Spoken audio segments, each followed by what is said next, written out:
Hi guys, welcome to my channel. My name is Teobalino Namango, and today we are doing a get to know me. So we are glowing. Yeah, let's do get to know me. What are my full name? My full name is Teobalina Nalilongwe Namongo. Like that's a typical Nalilongwe is a typical African name. That is my African name. My father gave it to me the day I was born, and he was like, "Ukanona is Nalilongwe," like to say the baby is Nalilongwe. That means I can roughly translate it to the will of God shall be done. Yeah. So that is my name. And my church name or my English name is Teobalina. Teobalina, it's a girl name. If I was a boy, I could be Theophilus or something like that. Teobalina, which is from theology, so it's also going in the direction of God. So yeah, Teobalina Nalilongwe Namongo is my full name. How old am I? I'm 30 years old. I was born on the 12th of January 1993. Being born in January, it's weird because you will always be the oldest in class, even if you are the same age, because you are born in January and probably others are born in February or in March or in December. So being born in January is so weird because you will always sound like you are the oldest in class or wherever, even if you are with your age mate. Yes. What else? Yeah, okay. So I studied a Bachelor of Nursing Science, Clinical Science, which made me a nurse and a midwife, because in Namibia it's like together.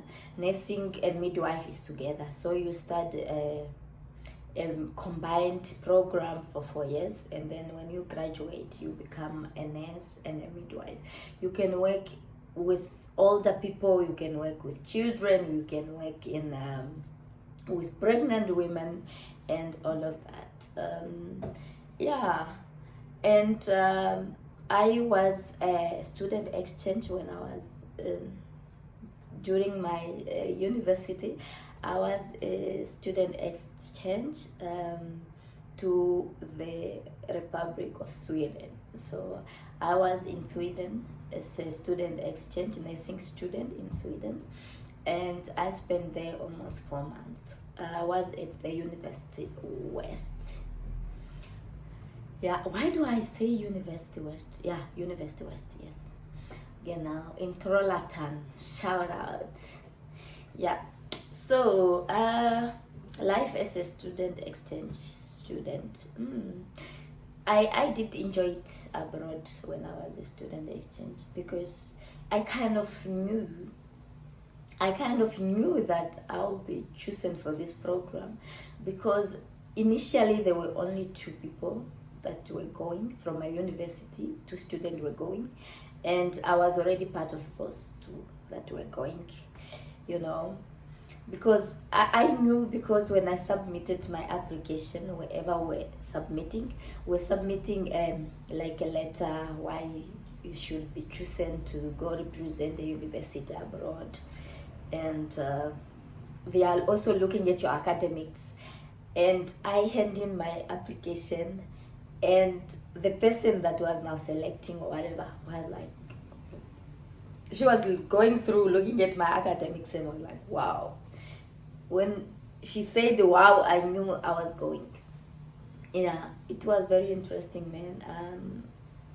I grew up from the village, and I didn't travel before, and it was very amazing to know that I was now going to fly out of Namibia. And when I received my my flying ticket, I was flying from Namibia to South Africa. That was my first flight, and then I'll take another flight from South Africa to Amsterdam, and then from Amsterdam to Rotterdam, yeah, like 3 long flights.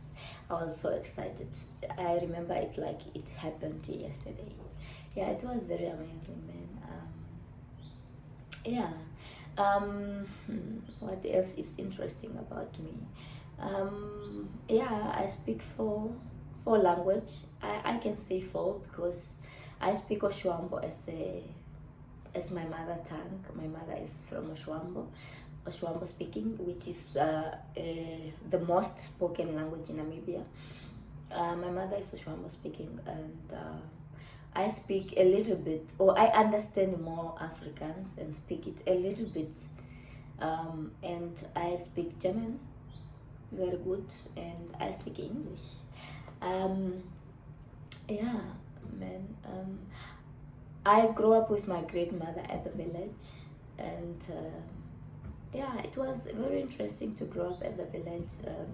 And if you are from Africa, like I am, you know that when you are a village girl, there's no electricity, for example, you have to cook on open fire, you have to do, and when you grow up with your grandmother, you have to take responsibilities, like you have to cook for your grandmother, you have to running the household basically, because I was living with my grandmother and my little cousin, and my grandmother was already in her 70s when I was born, so she was already old. Yeah, it was very interesting, you know. Hmm. I was very smart in school. I think this is also very important to say, because a lot of people judge me based on this. Sometimes I dress up and I show up, and people think that is me. That is not me. I was very, very smart as a little child.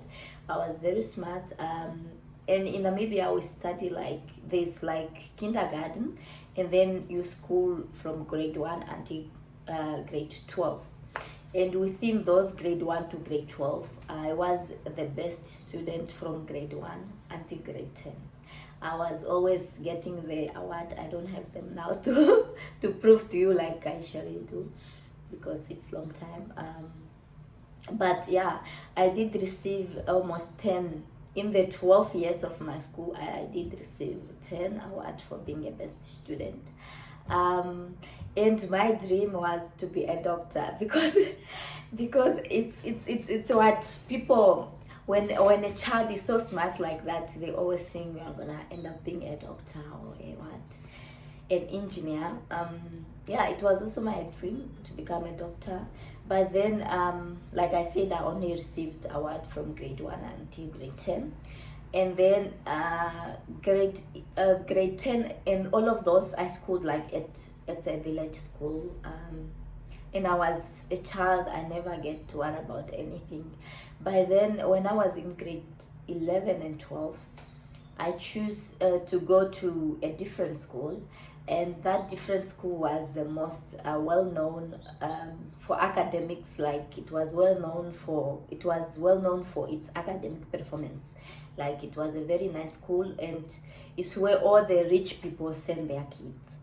In Namibia, most of the rich people send their kids there, and most of the kids comes from town. They come from private school, like they schooled from private school, and they come to that particular school for their grade 11 and grade 12, and that is where I choose to go. And I mean, I was coming from the village, and I was only with my grandmother. I used to take care of me, and now I was schooling at this school, probably the only poor child there. The only poor child there.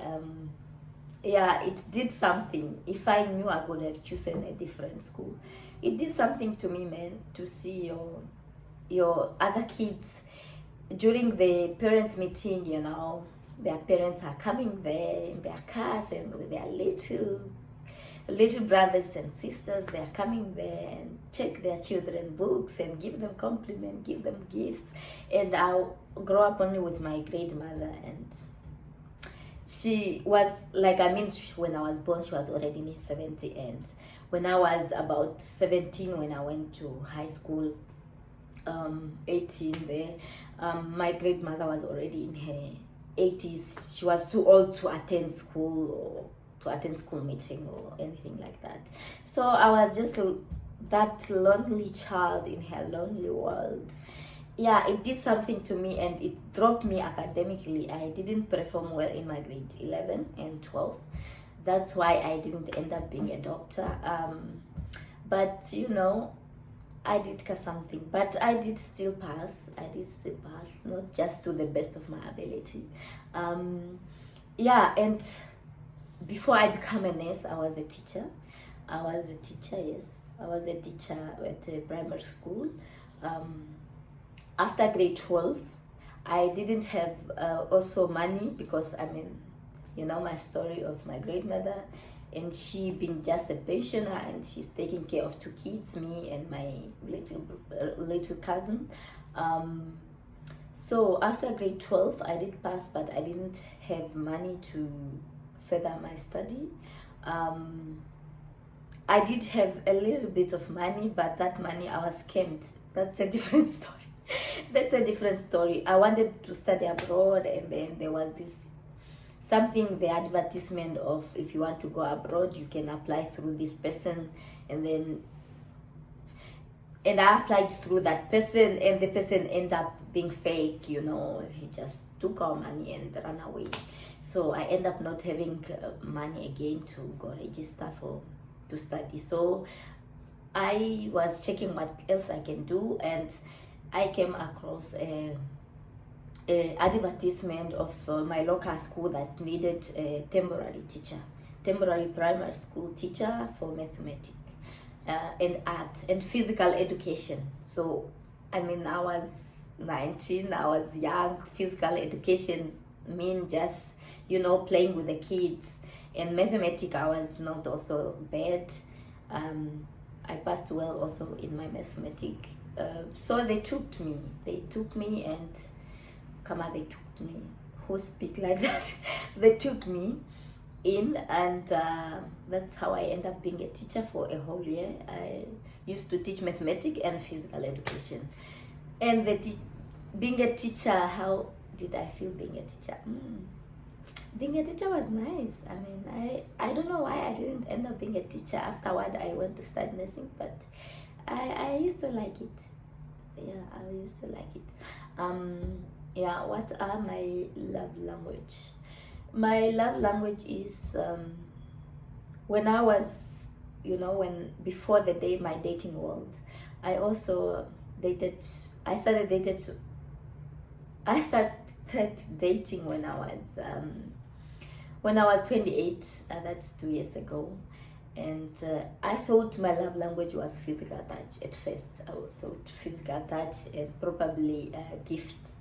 With gifts, I was right. Yeah, gift is my love language. I like to give, and I also like to receive. So if you come to my house, it's unlikely that you will leave my house without something. I just like to give. I like to give gifts, and I also like to receive gifts.